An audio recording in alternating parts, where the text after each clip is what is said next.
ये आकाशवाणी रायपुर है। छत्तीसगढ़ी समाचार बुलेटिन के संग स्मिता शर्मा के जय जोहार।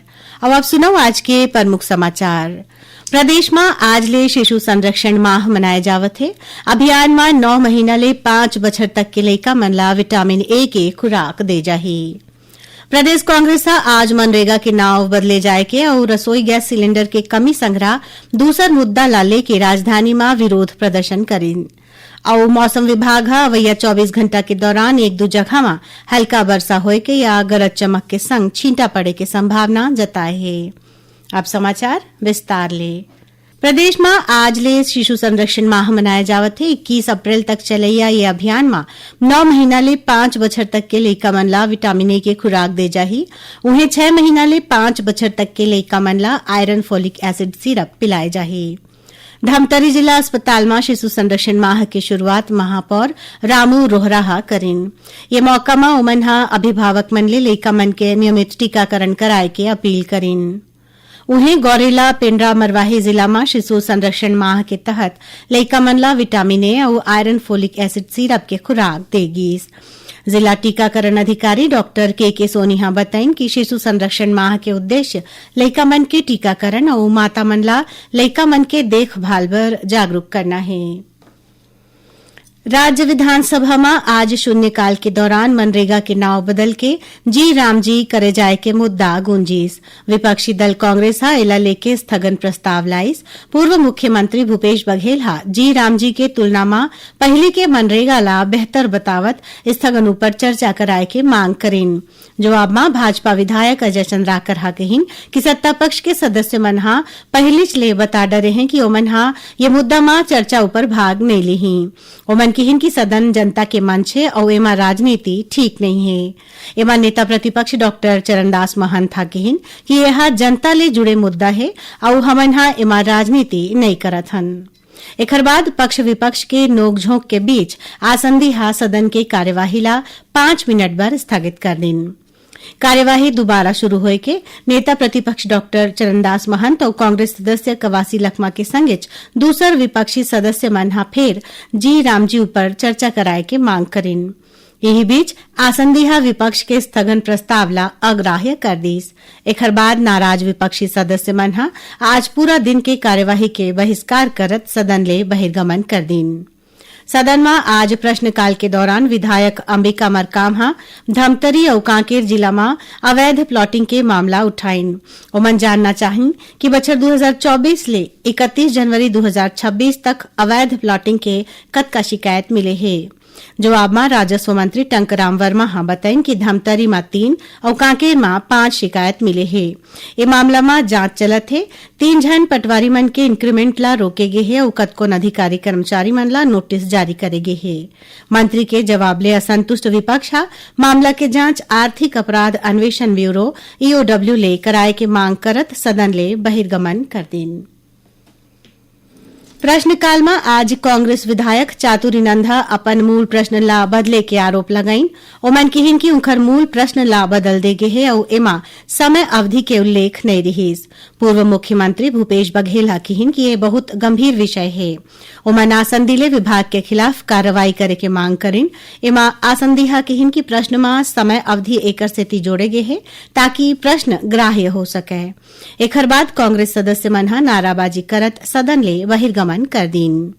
प्रश्नकाल के दौरान ही सत्ता पक्ष के विधायक गोमती साय पत्थल गांव में और विधायक भावना बोहरा कवर्धा जिला में आदिवासी मन के जमीन के खरीदी बिक्री के मामला ला उठाइन। जवाब में राजस्व मंत्री टंकराम वर्मा कहिन कि पत्थलगांव विधानसभा क्षेत्र में बछर 2022-23 ले जनवरी 2026 तक अनुसूचित जनजाति आदिवासी भूमि के अंतरण के कुल 19 ठन प्रकरण दर्ज है।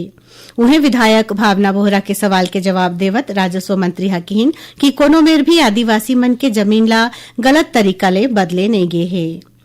सदन में आज ध्यानाकर्षण प्रस्ताव के माध्यम ले भाजपा विधायक ललित चंद्राकर कार्यस्थल में माईलोगिन मन के यौन उत्पीड़न बर बने अधिनियम के तहत आंतरिक शिकायत समिति के गठन नहीं होए के मुद्दा उठाइन।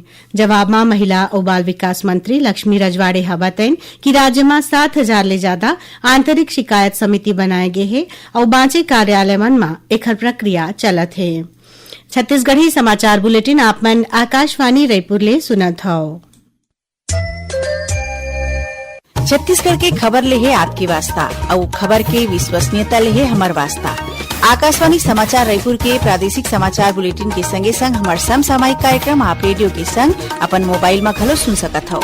आकाशवाणी समाचार फेसबुक, ट्विटर और यूट्यूब में घलो हावय। हमार फेसबुक पेज हरे Chhattisgarh news on AIR, Twitter handle CGAIR news और हमार यूट्यूब चैनल हरे छत्तीसगढ़ AIR न्यूज। तो अब रेडियो के संगे संग आपके मोबाइल के माध्यम ले हम आप तक पहुंचत हन। छत्तीसगढ़ के हर खबर पर सुनत रहो आकाशवाणी समाचार।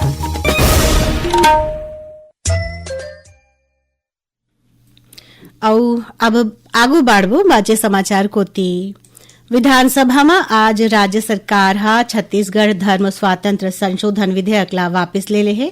उप मुख्यमंत्री और गृह मंत्री विजय शर्मा हा राज्यपाल डहार ले लहुटाए गए छत्तीसगढ़ धर्म स्वातंत्र संशोधन विधेयक ऊपर विचार के प्रस्ताव प्रस्तुत करिन। श्री शर्मा हा कहिन कि पुराना प्रावधान ला वापस ले जावत है, सबके सहमति के बाद नवा प्रस्ताव राखे जाही। एखर बाद आसंदिहा सरकार ला विधेयक वापिस लेके मंजूरी दीन। एखर अलावा सदन में आज छत्तीसगढ़ भू राजस्व संहिता संशोधन विधेयक, छत्तीसगढ़ नगर और ग्राम निवेश संशोधन विधेयक, छत्तीसगढ़ गृह निर्माण मंडल संशोधन विधेयक के पुनर्स्थापन प्रस्ताव सर्वसम्मति ले पारित करेगी। एखर बाद मुख्यमंत्री विष्णुदेव साय के विभाग ले जुड़े अनुदान मांग पर सदन में चर्चा होइस। एमा विपक्षी सदस्य मन हा भाग नहीं लीन। प्रदेश कांग्रेस हा आज केंद्र सरकार डहार ले मनरेगा के नाव बदले जाए के और रसोई गैस सिलेंडर के कमी संग्रह दूसर मुद्दा ला लेके विधानसभा घेराव के प्रयास करिस। रायपुर में प्रदर्शन के दौरान पुलिस हा कांग्रेस पदाधिकारी और कार्यकर्ता मन ला रस्ताच में रोक लीस। ये दौरान कुछ एक नेता और कार्यकर्ता मन ला पुलिस हा गिरफ्तार घलो करिस, जौन मन ला बाद में रिहा कर देगिस। एकर पहले कांग्रेस डहारले शंकर नगर के भारत माता चौक में जनसभा में अखिल भारतीय कांग्रेस कमेटी छत्तीसगढ़ प्रभारी महासचिव सचिन पायलट, पूर्व मुख्यमंत्री भूपेश बघेल, नेता प्रतिपक्ष डॉक्टर चरणदास महंत और प्रदेश कांग्रेस अध्यक्ष दीपक बैज संग्रह दूसर बड़े नेता मन शामिल होइन। पत्र सूचना कार्यालय रायपुर डहारले भिलाई में विकसित भारत जी रामजी अधिनियम ग्रामीण भारत का परिवर्तनकारी बदलाव विषय ऊपर कार्यशाला कराएगी।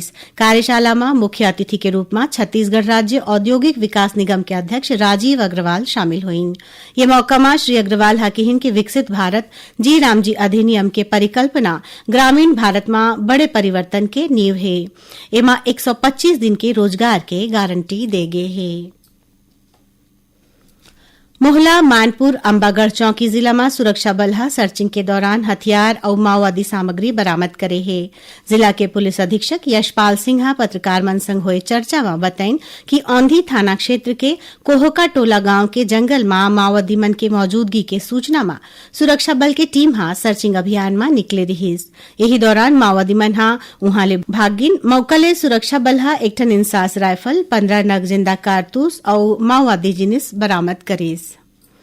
केंद्रीय राज्य मंत्री तोखन साहू हा बिलासपुर के एक ठन प्राइवेट स्कूल डहारले विद्यार्थी और उनकर अभिभावक मन ला गलत जानकारी दे मा नाराजगी जताइन है। ये मामला में ओमन हा मुख्य सचिव विकासशील ले चर्चा करके स्कूल प्रबंधन के खिलाफ कार्रवाई करे बर चिट्ठी लिखिन है। अब पेश है मौसम के हाल। मौसम विभाग के अनुसार अवैया 24 घंटा के दौरान एक दो जगह में हल्का वर्षा होए के या गरज चमक के संग छींटा पड़े के संभावना है। उन्हें एक दो जगह में तेज अंधड़ चले के, आकाशीय बिजली गिरे के और करा गिरे के संभावना है। करा गिरे के क्षेत्र मुख्य रूप ले सरगुजा और बिलासपुर संभाग के कुछ एक जिला है। मौसम विभाग अवैया 4 दिन में प्रदेश के अधिकतम तापमान में करीबन 4 डिग्री सेल्सियस के गिरावट आए के संभावना जताए है। यही बीच रायपुर, भखारा और धमतरी संग्रह प्रदेश के कुछ एक जिला में पाछुरतिहा गरज चमक के संग करा गिरे है। आखिर में प्रमुख समाचार एक घाव फिर। प्रदेश में आज ले शिशु संरक्षण माह मनाए जावत है। अभियान में 9 महीना ले 5 बछर तक के लइका मन ला विटामिन ए के खुराक दे जाही। प्रदेश कांग्रेस आज मनरेगा के नाव बदले जाए के और रसोई गैस सिलेंडर के कमी संग्रह दूसर मुद्दा ला लेके राजधानी में विरोध प्रदर्शन करिन। और मौसम विभाग अवैया 24 घंटा के दौरान एक दो जगह में हल्का वर्षा होए के या गरज चमक के संग छींटा पड़े के संभावना जताए है। एकरे संग छत्तीसगढ़ी समाचार बुलेटिन इहे सिरावत है। जय जोहार।